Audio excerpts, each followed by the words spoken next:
Welcome to Pegwarmers. I'm Kevin. And I'm Chris. And we're here to talk about toys. Heck yeah. We've got Chris from Long's Toys here.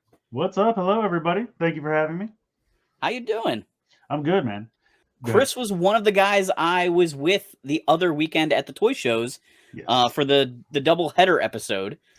He made a brief appearance. I snuck a shot of him buying a Transformer toy. Oh, very nice. We were there. Yeah, they had some good stuff. I mean, I did not expect to see as much third-party stuff as I did, but I was excited about it because I've kind of just recently forayed into that area. Like, I'm such a huge Transformer guy, and for the longest time, I don't know, I just always kind of had this feeling like those are cool, but they're kind of really pricey. Yeah. And I need to just kind of stay in the whatever Hasbro. Like, I'll just be happy with whatever Hasbro officially does. And it's just kind of gotten to the point now where it's like Hasbro's prices, third-party prices, not as big a gap as it used to be. And sometimes the third-party thing is exactly the product you want to be buying. Yeah, like it's true. The way or you want. It's something that I just really don't think Hasbro's going to get to anytime soon, like some of the more obscure Japanese only. I mean, Hasbro honestly has been doing some Japanese characters, and I'll pimp my boy Metal Hawk here because I really love this. Like, I know when this first got revealed, a lot of people were not super happy with it, but I'm a huge fan of the Japanese show that this character comes from, and I love it. So, like, it's neat that they're really getting into it, but that's why I've kind of been, and then also the Legends class stuff with Magic Square specifically is just a rabbit hole I have completely fallen down. So when we went to the show and I started seeing all this third party stuff, I started to get excited. I found one Magic Square thing. There was like one in the whole place when I bought it. Yeah, it was a great time. Honestly, I didn't realize how much I had been missing cons and hanging with friends and, you know, just BSing about toys. So it was a really great time. Yeah, it was good to get out.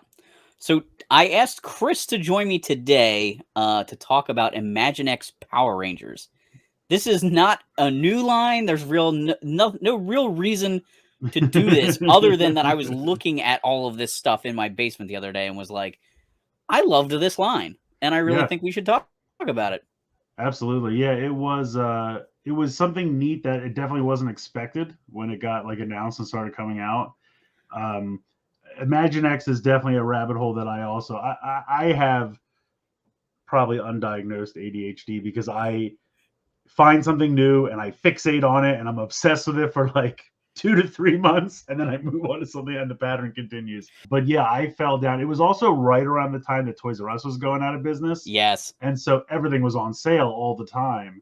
And I also feel like I just bought a ton of stuff from Toys R Us that I really didn't need. And that was just kind of my coping mechanism with my depression that they were going out of business. Same here. It was like losing a friend. I mean, it was someone I had grown up with my entire life, and they were always there when I needed them. And I went every day after work the last week they were open and just kind of walked around the store in a daze. They kept shrinking the store. Like they would move stuff to make barricades as they emptied out the back of the store. Yeah, and so I just, like, every time I would go, I would just try to find something, especially as the percentage off just went up and up. Yeah. So I have a ton of stuff that I did not need to buy, but I fell down a pretty deep rabbit hole for Imaginext, and because they had Batman. Towards the end, they had towards the end of Toys R Us, they had Jurassic Park, which I thought was a lot of fun. Mm-hmm. They did just kind of repurpose a lot of the dinos they already had, but it worked. And so, like, that was fun, and Batman and Power Rangers, and there was just a lot of fun stuff. And I keep finding like new little sublines that I thought were cool, and I'm like, oh, this is neat. And I'm a sucker for playsets. If anybody knows me, I've always been a sucker for playsets, and Imaginext does playsets very, very well. And so I have just like, I bought these tubs at Walmart that like I could sleep in them. Like they're that big and like super tall. And I just kind of put all the play sets in them. And it worked great. But getting them down to the basement was, it was... Oh, you filled them upstairs and then tried to take them down? Down. Which, I guess I could have carried. I just feel like it would have been less trips. But, just it was so cumbersome to get it down the stairs. But also it got to be heavy by the time I was done. But, they had pirate ships and all kinds of stuff. And it's a good time. So when they said they were doing Power Rangers, I was really excited. And I just love the tiny little figures.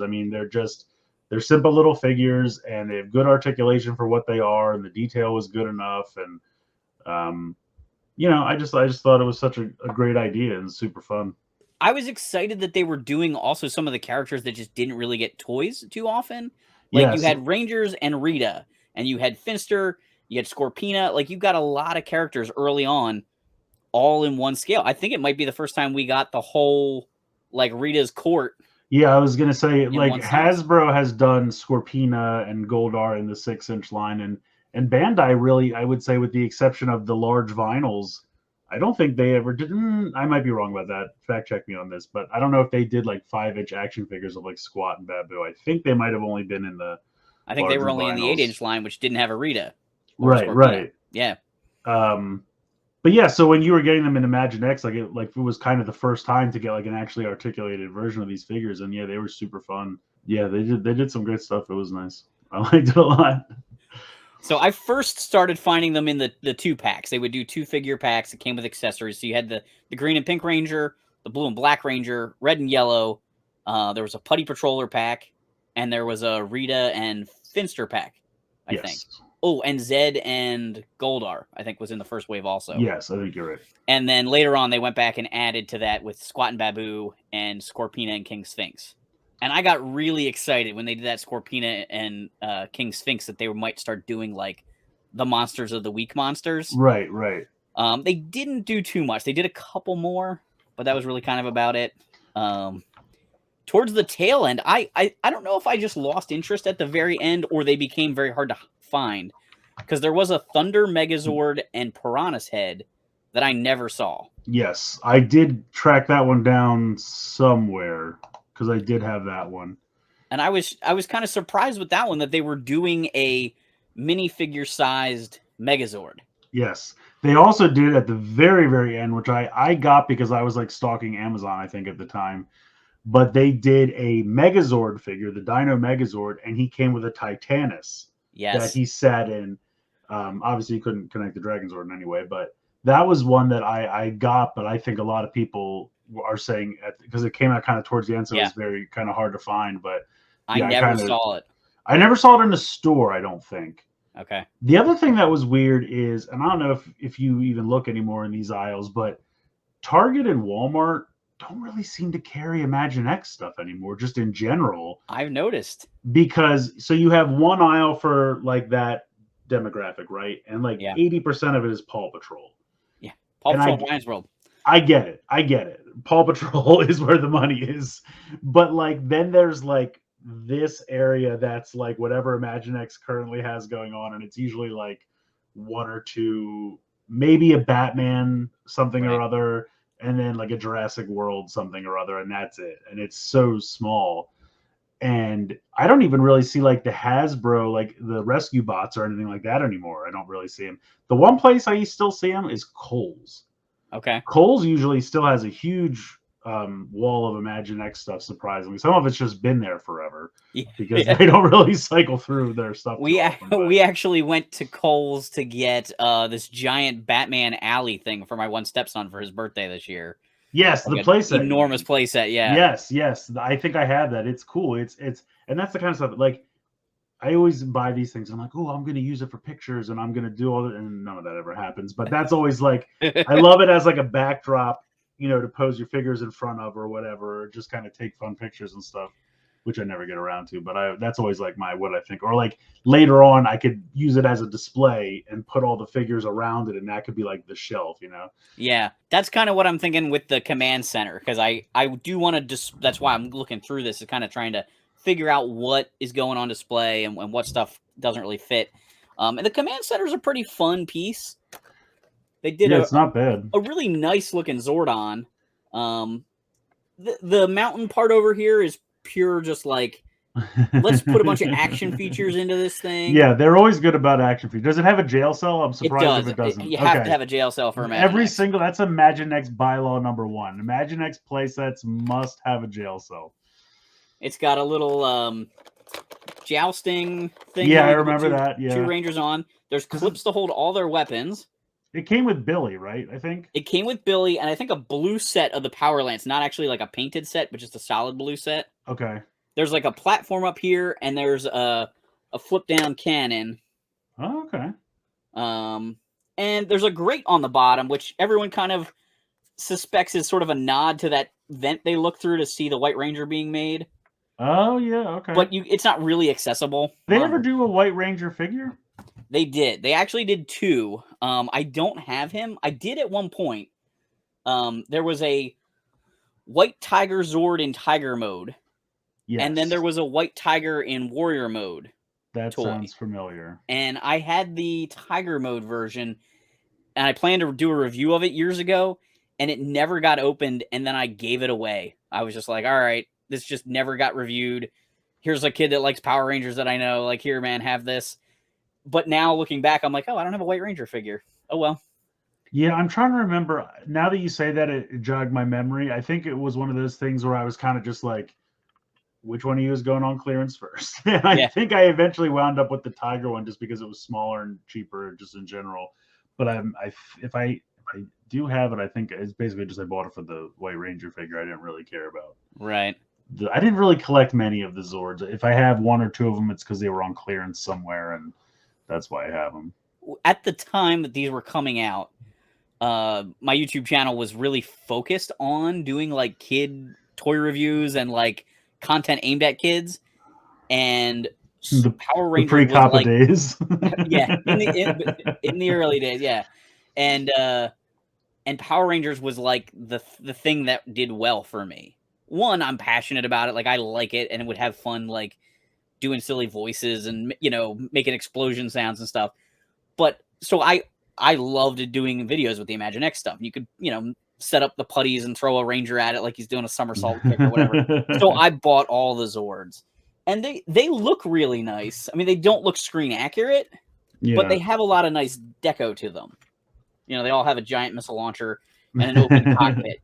But the look of the Zords and like the paint detail or stickers, for sure, all look really nice. I was always pretty tempted by the T-Rex. Like I was like, if I was ever going to get any of them, it was the T-Rex, just because you don't get many non-transforming T-Rex toys because, there he is. And like he had the suit on the show where like, he was fully decked out. Yeah. But like anytime you get a Megazord, like he's very small, and I always just kind of wanted, like I didn't need it to transform, which is why I was like somewhat tempted by the Super 7 T-Rex. And remember those ones that Bandai did towards the end when they were like losing the license? They did those couple ones that didn't transform that came with the super tiny little figures to put inside. Yeah, I have the T-Rex and the Saber-Tooth Tiger of that series. Yeah, they did like a Mastodon way at the end that hardly saw release, but it exists. Yeah. I don't think they ever did all 5 of them. And the one thing that's nice with that T-Rex, you can actually take the missile launchers off of it.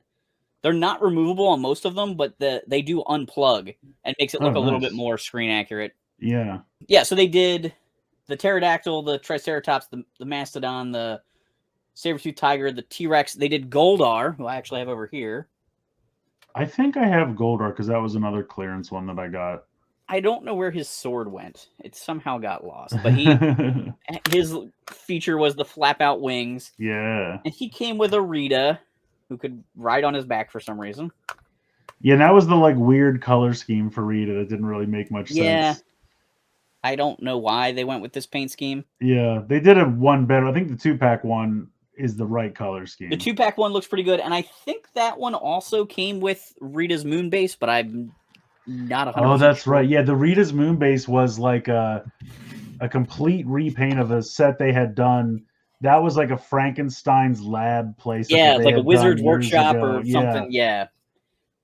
And it kind of works a little bit because it has like balconies and the gear maybe, but this is not the Monster-matic. Sorry. Yeah, no, it was definitely just something they could quick repaint. And isn't it the one that has the grate from Castle Grayskull molded into the bottom? Yeah. We just talk about for a second?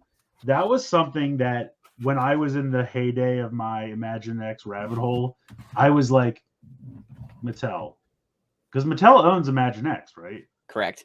I was like, why do we not have Motu? I mean, you know how much you could blow out that line? So many figures, vehicles, play sets, like an Imaginext Castle Grayskull. Come on. Like, I don't understand why they never did it. They did end up releasing like jumbo. Those big ones. Yeah, I remember they did like 2 or 3 like 10-inch ones, but in the Imaginext style. And I was like, who are these for? And they They were really weirdly like painted, or like the deco on them was really weird.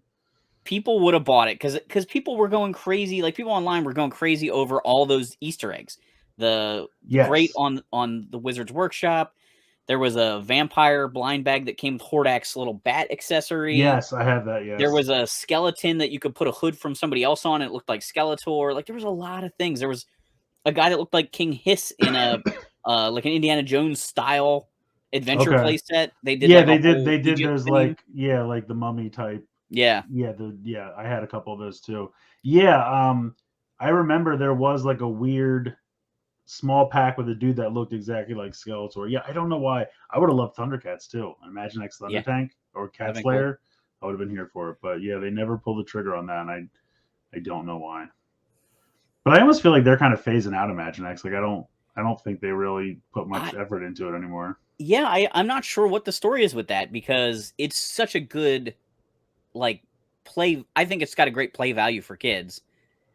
But if the stores just aren't carrying it, I don't know. You know, I don't know what you do with that. Yeah. I mean, Maybe it's they kind just of think it ran like its course. it's like a which came first. Like, did the stores stop carrying it because they're not really putting any effort into it, or do they stop putting effort into it because there's no shelf space dedicated to it? I don't know which came first, but there was a time when Imaginext was king. I mean, when they did that like first Batcave, I mean that was huge. How many Batcaves have they done? Oh my goodness! Like 85 Batmobiles and 100 Batcaves at this point.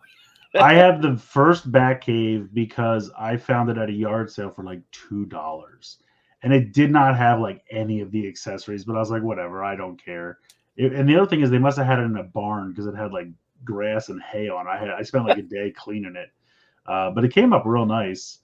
And the other thing is, at the time, not to get too off topic, but I guess they did Power Rangers as well. So Hasbro had kind of a similar line, Play School Heroes. Yes. And they were a little shorter, but like you could get Batman and Spider-Man and they could, team up because they were close enough in size.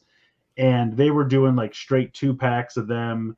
Like I got like a Spider-Man, Green Goblin, and a couple other ones, and they were fun. I liked them a lot. They looked really good. And I just like that chibi style, you know what I mean, for everything. And so they were doing a lot of like Star Wars because they started out with those the completely like immovable, like maybe the arms moved. Yeah. Like the Galactic Heroes, I think they were called back in the day. And I got a bunch of those because I love those. I love the little chibi stuff. They were cheap enough. And so I collected a bunch of those. And then when they moved into the Play School Heroes, I didn't jump in right away. Okay. Because there was something about the fact that they didn't move all that much that appealed to me. And then afterwards, I was like, that's dumb. Why did you think that? And I started trying to get into them later on. And then especially with the Imaginext, and then I was like, these can kind of work together. And then eventually when Hasbro took over Power Rangers, they started doing Play School Hero Power Rangers that kind of were compatible with the Imaginext Power Rangers. So it was kind of nice to build out the collection a little bit more. But yeah, it was just, I mean, those things were everywhere. And then all of a sudden they were nowhere. And I just don't know what happened. I guess just kids switched to screens and everything. One of the weirdest things, and this is again a repaint toy in the Imaginext line, but they did a Terror Toad. Yes.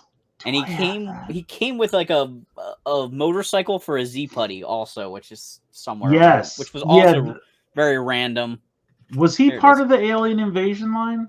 Maybe. I think you might be right. I think he was part of the Alien Invasion. Because which that was the beginning of reuse of everything. Yes. So I think the Terror Toad is from like a space set that they had. I have him in red, or I used to have him in red. I found him at a thrift store and was like, oh my gosh, it's the thing Terror Toad came from. Yes, and it's also, I feel like, the clay face from Batman. It's very similar. From the tooling because the mouth opens, you put somebody inside. I'm pretty sure the Terror Toad came from like a space set that they did. And I know that motorcycle is from Batman. That's a Joker motorcycle because it has the big mallet. Yeah. I think I found that like maybe eBay or somewhere because I was a little late to the party.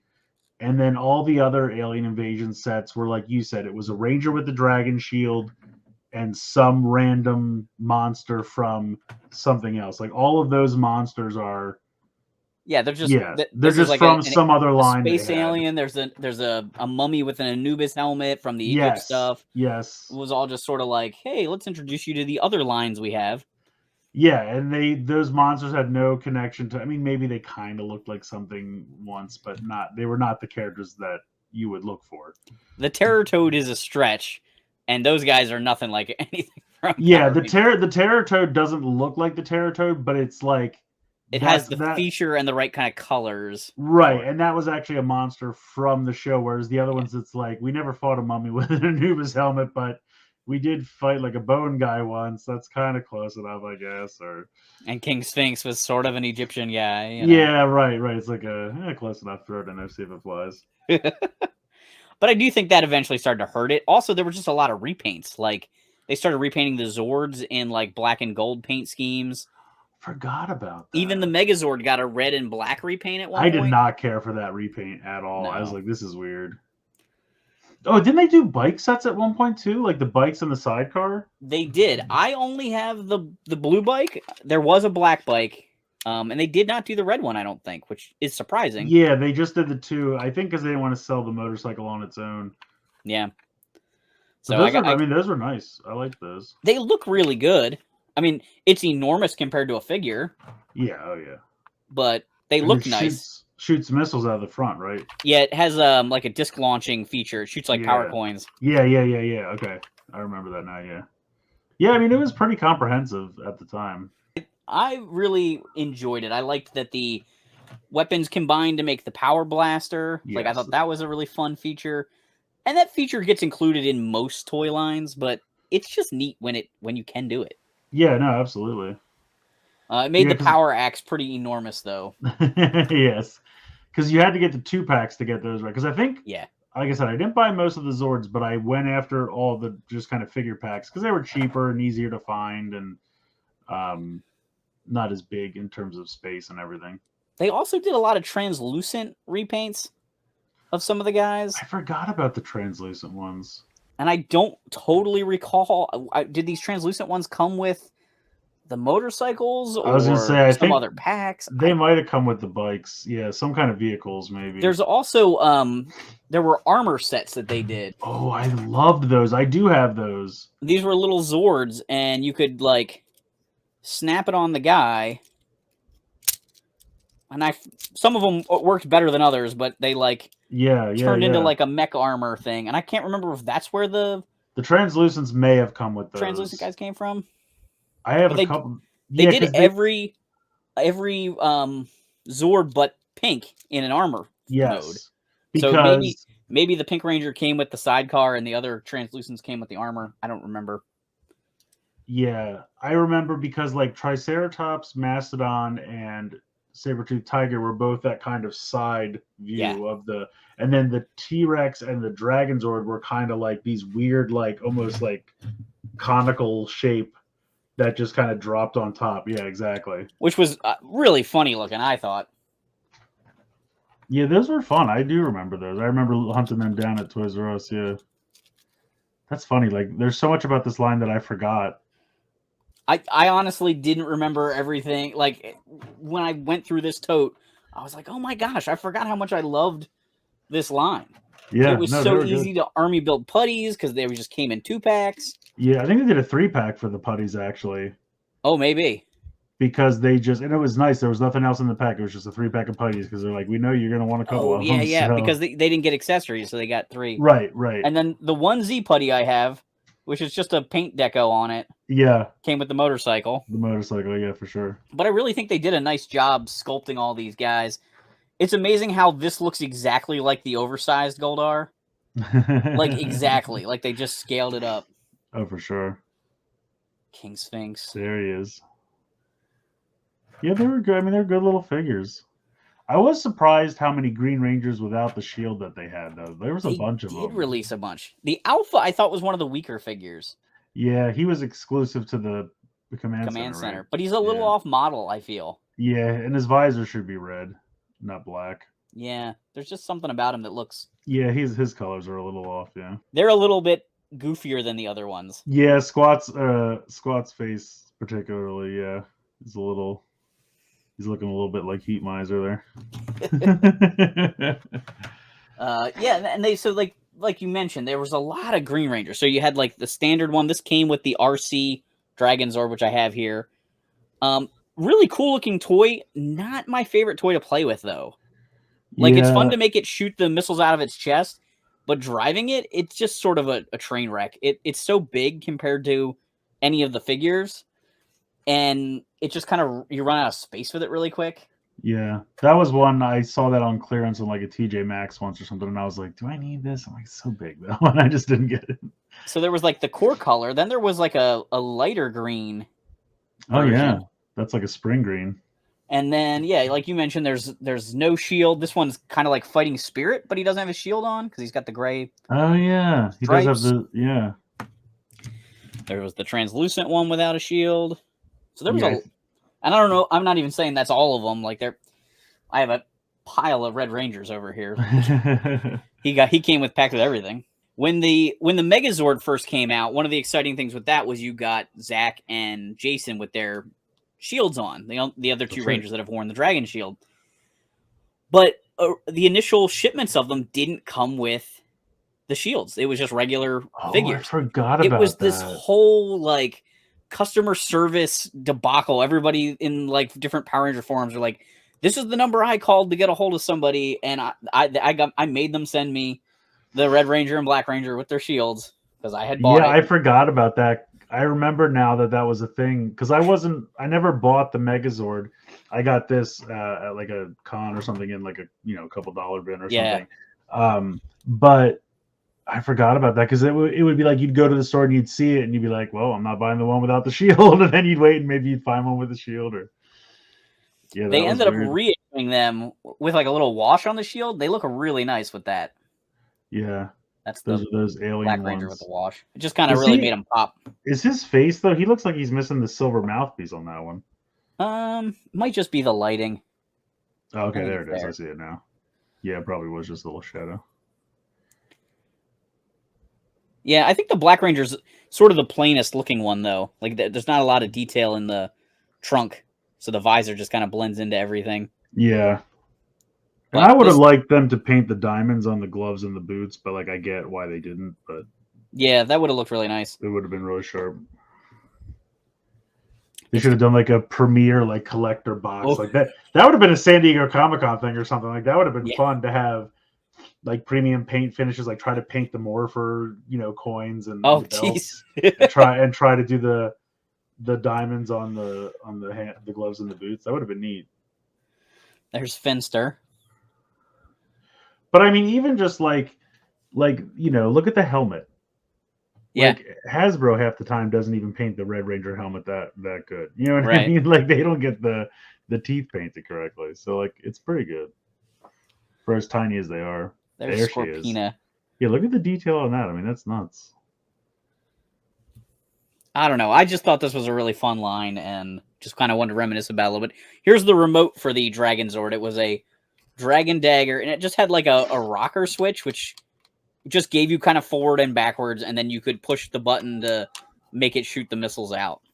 That makes me think of, have you ever seen the Jurassic Park one with the giant T-Rex where like his feet are almost completely wheels and it like drives around, and then there's like a little Owen on a Jeep that it's supposed to chase or something? Yeah, I actually had that one for a while. Yeah, you push the Jeep, it has like an LED on it, that infrared LED that the T-Rex picks up and then will follow it. Yeah. It goes faster if you push the ATV faster.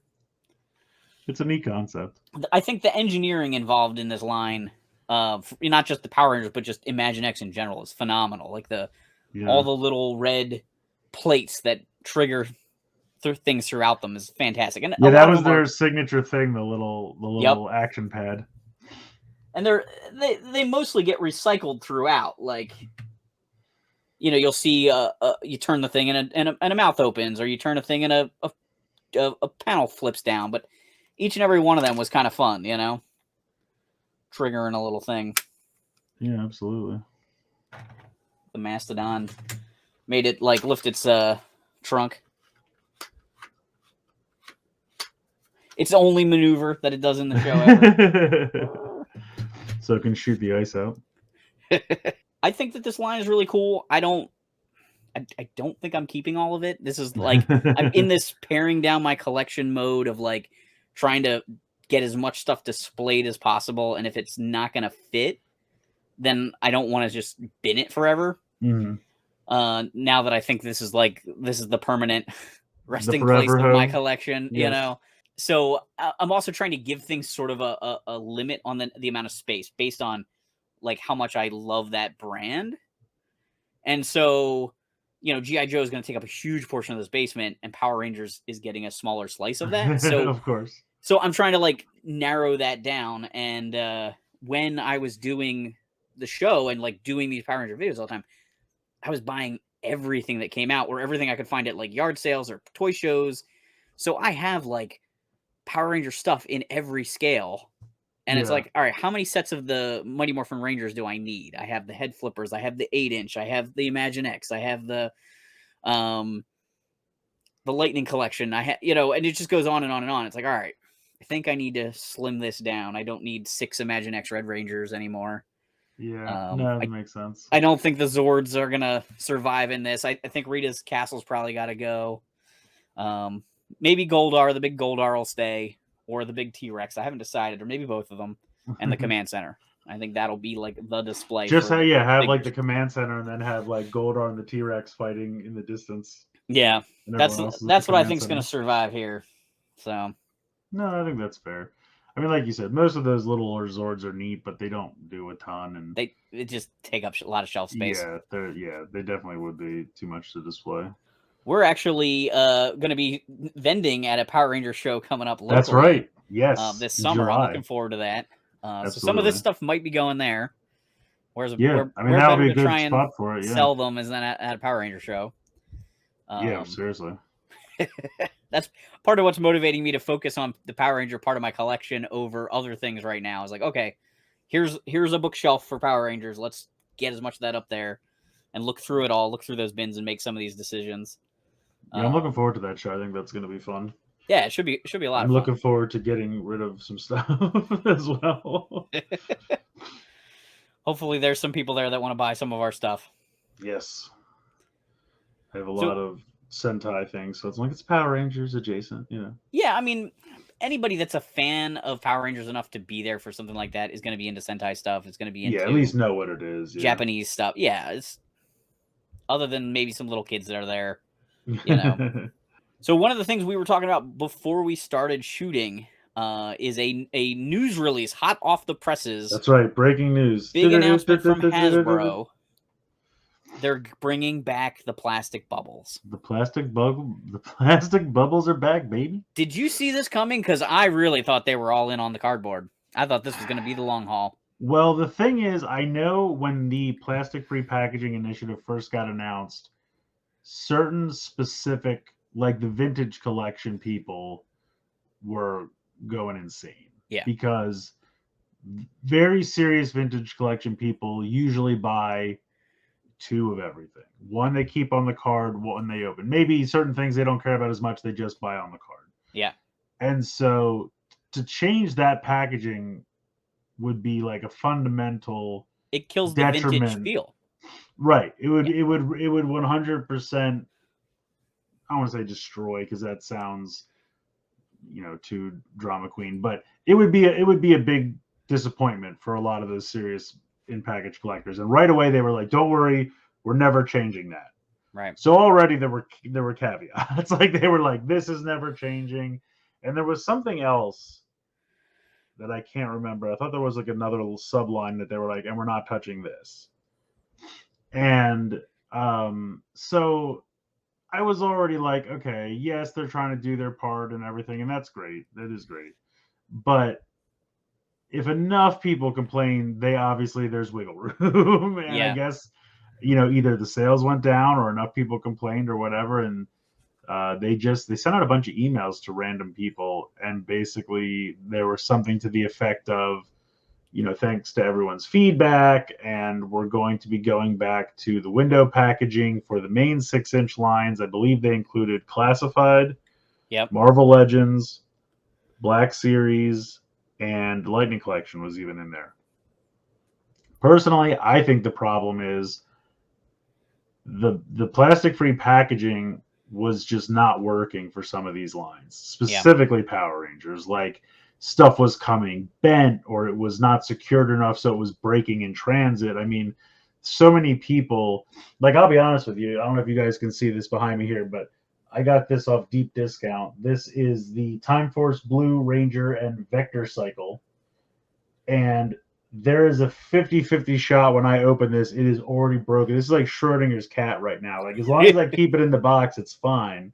As soon as I open it, there's a 50-50 shot that it's already broken, or that I've seen people where the torso, like, it's two pieces of a torso that you put all the arms and the mushroom pegs and then you seal it. Right. And that came apart and all the arms and legs and head just fell out and it was just a box of parts.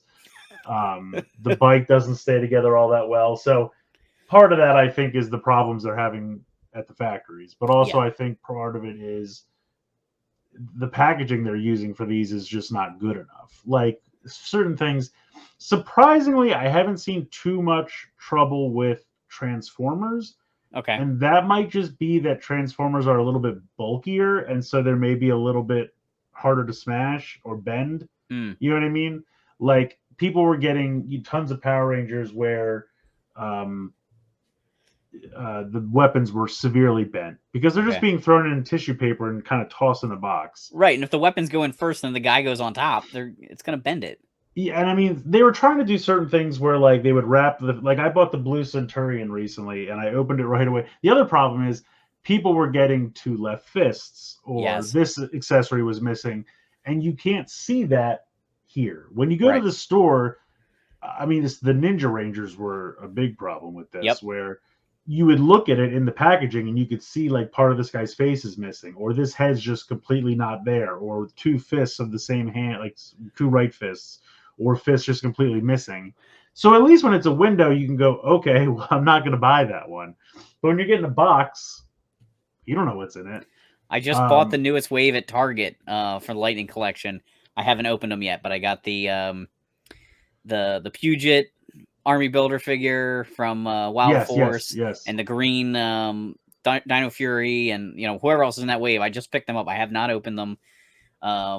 But yeah, it's a weird thing if you're a mint on card collector, which I'm not. I can't imagine having a run of a toy line all window packaged, then a short series of boxed ones, and then back to the window packaging. Like, yeah, it makes me think of, do you remember, like, I used to collect Amiibo, and like, so the Super Smash Brothers line for Amiibo was like the same forever, and then randomly Nintendo just changed the packaging style.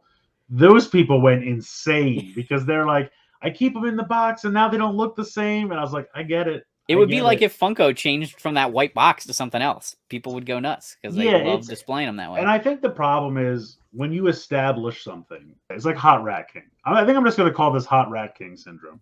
But when you're trucking along and you've established a precedent and this is what we have sold you on, this is kind of the promise we've made to you, and then to just kind of randomly change it without much notice. Right. Some people don't care. Some people are mildly annoyed. Some people feel betrayed. So, like, there's that whole range, the spectrum of how people are going to react. And, it's like people who've sunk a lot of money into collections, if you suddenly change something, then they're like, why?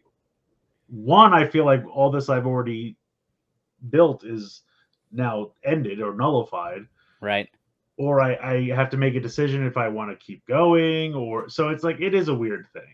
And that's why I was glad for, like, certain things like Vintage Collection. They said, like, right off the bat, we're not changing this, because that is so much the point of Vintage Collection is we are selling these in the old style packaging.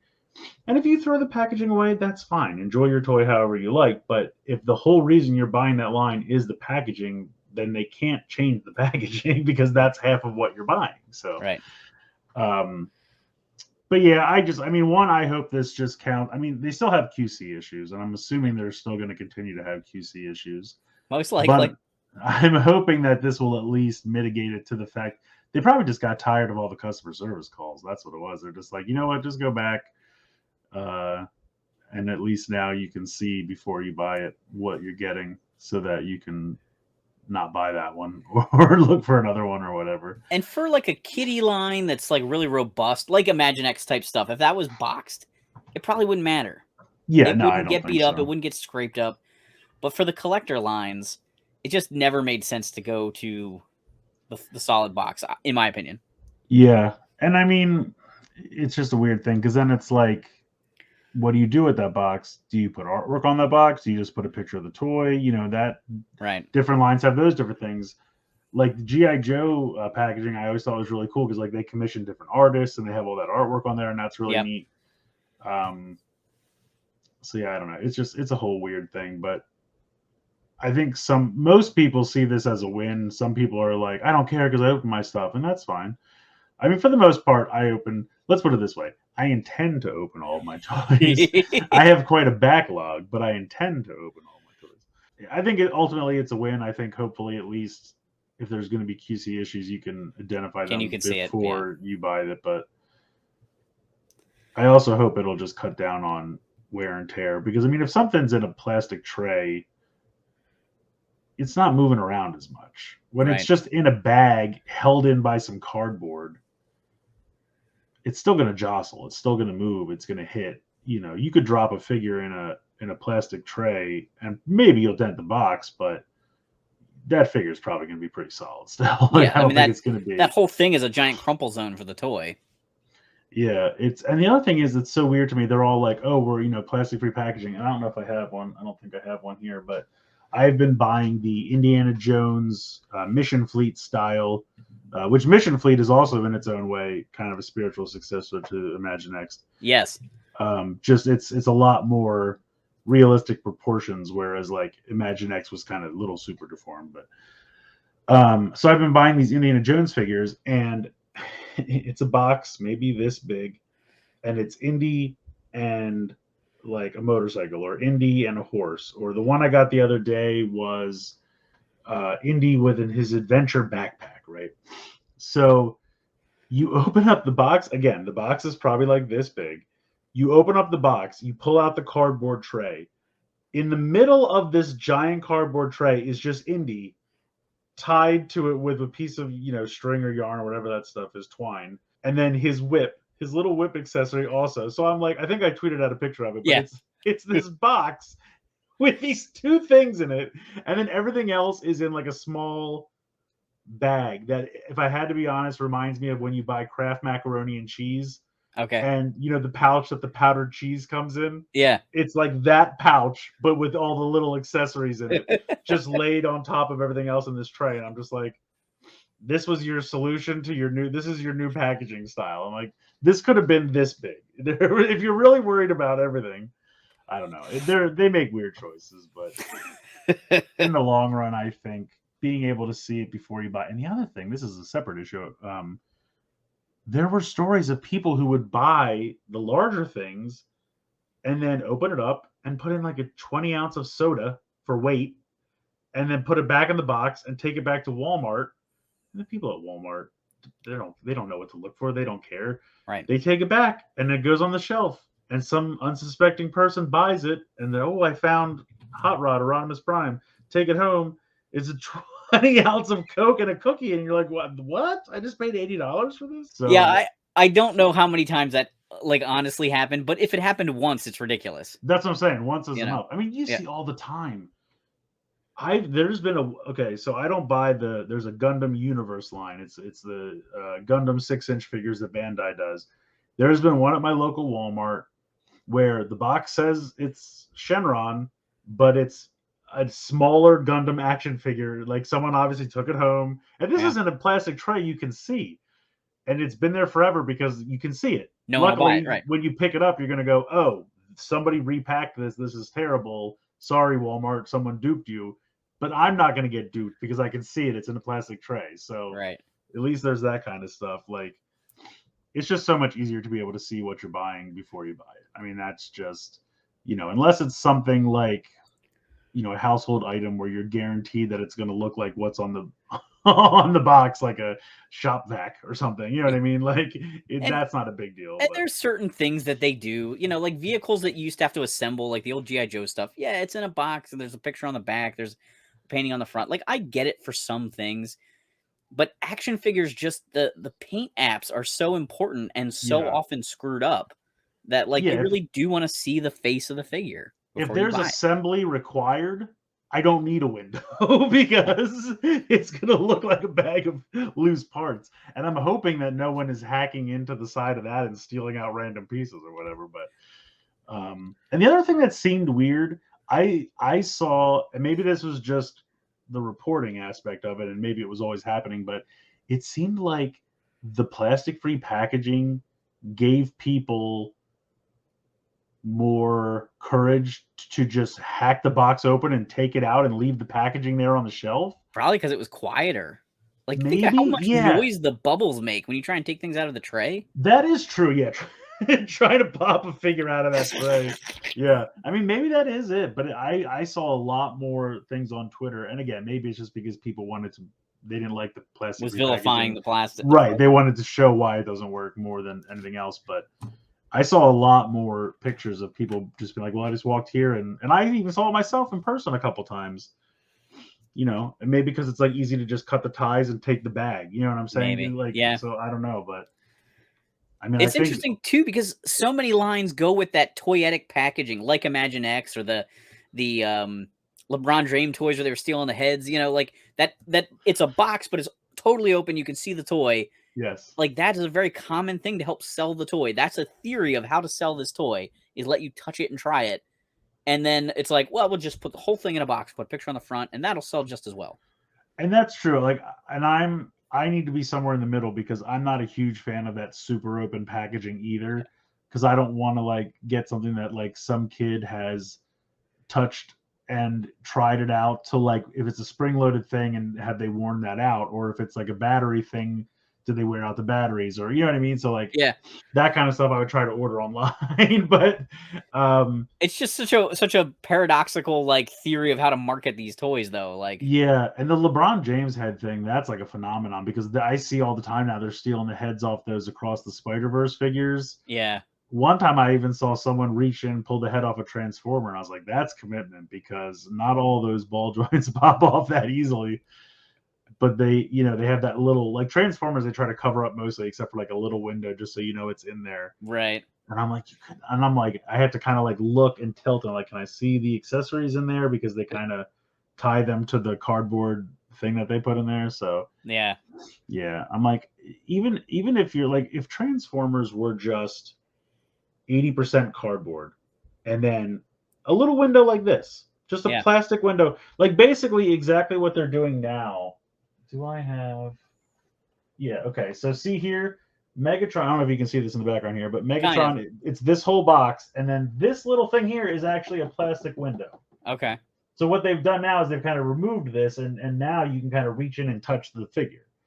And I'm like, why? Like, this is still cutting down on plastic because the way it used to be was this whole rectangle would be plastic, and so I'm fine with that. Like, you know, something more like this. Mm-hmm. If this was just like this, but it was still a plastic window, so you can't get in there, I'm fine with that. Like, that's a compromise. I think that's okay. It'd be great if they had like a photo of the toy like posed, but then the head was cut out for the window. There you go. There. All right, now you think I like that. Yeah, that would be great.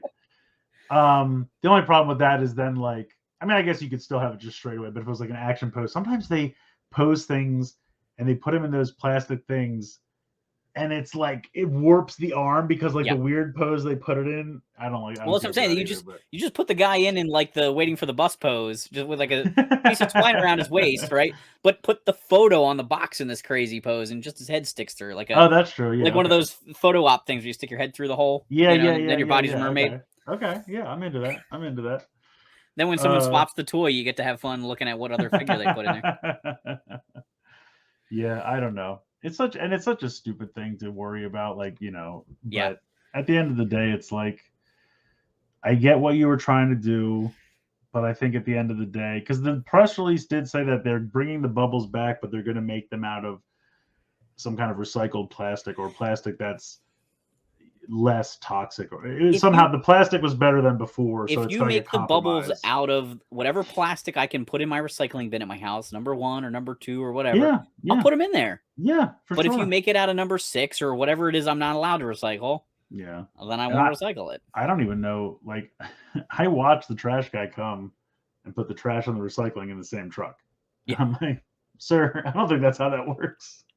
So I don't even know if things are really being recycled. I hope they are, but I don't know anymore. But yeah, I mean that's the thing. I'll exactly like you said. The bins in my house are next to each other, so I'll throw it in the recycling bin if that helps. If that's a good compromise, you know. So there was one other wave of Imaginext Power Rangers that never got released, and Oh I just want really? to talk about them real quick. Yeah, let's do it. It was like a ranger with a translucent version of their weapon, and then I guess, sort of new opponent or monster or Zord or kind of thing. Some of them were reused, but some of them were brand new. So there was going to be a Black Ranger with the Thunder Megazord. So that the Megazord Yes, is redone, I but remember that was hard to these. get. He was only originally packed with a vehicle. Then there was going to be the Blue Ranger with Cyclopsis, Yes. which is very interesting because, like, he's a popular monster. I guess he gets used in a lot of things, but he's not super recognizable, I don't think, to like a casual Power Ranger fan. Cyclopsis is the like Zord that Yeah, Zordon. Okay, yeah, not Zordon, Goldar. right. But just like he's not a super. There's something about his design. You look at him, you're like, oh, it's like a robot. It's not. It doesn't pop in your head like Eye Guy and King Sphinx. Like instantly, that's a Power Ranger thing, you know. But he Yeah. does get used in like Power Ranger video games and things like that. I think he was one of those Spin Fighter, the little top Power Ranger things back in the I day.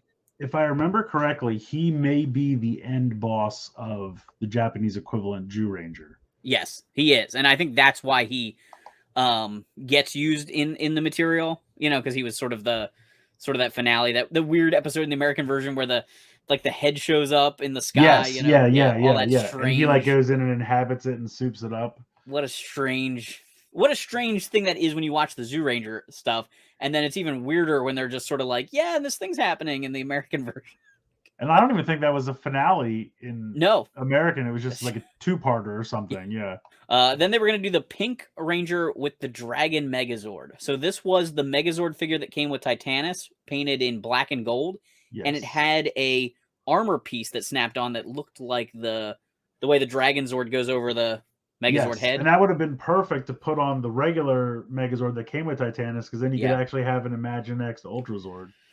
And Man, then I forgot about the these. last one was going to be the Yellow Ranger with Serpentera. Yeah, I just googled picture of this while we're talking about it. Yeah, I would this have is like a loved new. Serpentera.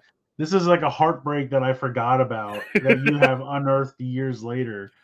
I completely forgot we saw pictures of these and then they never happened. Yeah, The I was unreleased really wave. bummed when it never happened. I was, because like you said, the Thunder Megazord was a repack because they did release that with Piranha said, Right. but then for whatever reason they were just doing it again with the Black Ranger. But the other three were really cool. Yeah, I wonder. I guess because even like the one with Prontus head that snuck out, like that was Yeah, it was hard to barely find. released. Yeah, But yeah, it was a what could cool have been. line, and that's our sort of recap of it. Yeah, I So, feel like if you see them now at yard sales and flea markets for a couple bucks, they're definitely a good time. Give them a shot. They were definitely a lot of fun for a I feel while. like I see the Megazord at like every flea market. It's kind of like the Bat Cave. They just tend to make it to the flea market. Yeah, plus it's There's, like you said, it's like an impressive piece. Like yep, people can see it from far draws away and kids' they'll come over attention to your into the booth. table. We have Yeah, for toys. Check out sure. this Megazord. Yeah, no, for So, sure. Yeah, yeah, it was good stuff. And I Chris, miss it again. you want to plug your channel? What kind of stuff are you releasing in the near future? Absolutely. So I have a YouTube channel. It's called Long's Toys. You can just do at Long's Toys on YouTube. You'll find it. I do a lot of Transformers, and I do a lot of Japanese toys of like Super Sentai and Kamen Rider, Ultraman as well. Pretty much anything that has like a giant robot is kind of where I'm at. So that's why I get Transformers, and then sometimes I'll even do just kind of like random Japanese robot Diaclone things like that. I just did Nemesis Prime from the second wave of Transformers Evolution. In the pipeline, I have some stuff for Rise of the Beast coming. Some of the upcoming movie toys have kind Nice. of been trickling out at Target. So I have a 3-pack. They call it the like Jungle Explorer or Jungle Adventure, Jungle Mission, Jungle something 3-pack. It's got Cheetor and Nightbird and Wheeljack, the very controversial Wheeljack. I love it though. I think that design is so fun. I don't. The thing with Hasbro is like we put a thing in a movie and we just have to use these names to keep the copyright. Like we don't need it to actually look like G1 Wheeljack, and everyone's like, that doesn't look anything like. I'm like, they're just using the name. It's fine. Just like, keeping the name alive. Enjoy them. The design is fun. He's an old VW bug or VW bus. I mean, yeah, like the hippie bus. And does he look like Wheeljack? No. So they could have just called him something else. But it's just fun. Just have fun. But anyway, I have that 3-pack probably coming up this weekend, and then I have some probably some Kamen Rider Geats Revolve Change figures. All right. Premium Bandai releases, so they just came in. Nice. Very excited for them. Well, guys, if you enjoyed the video, hit the like button. Maybe share this with a toy collecting friend. And thanks for hanging on the peg with us.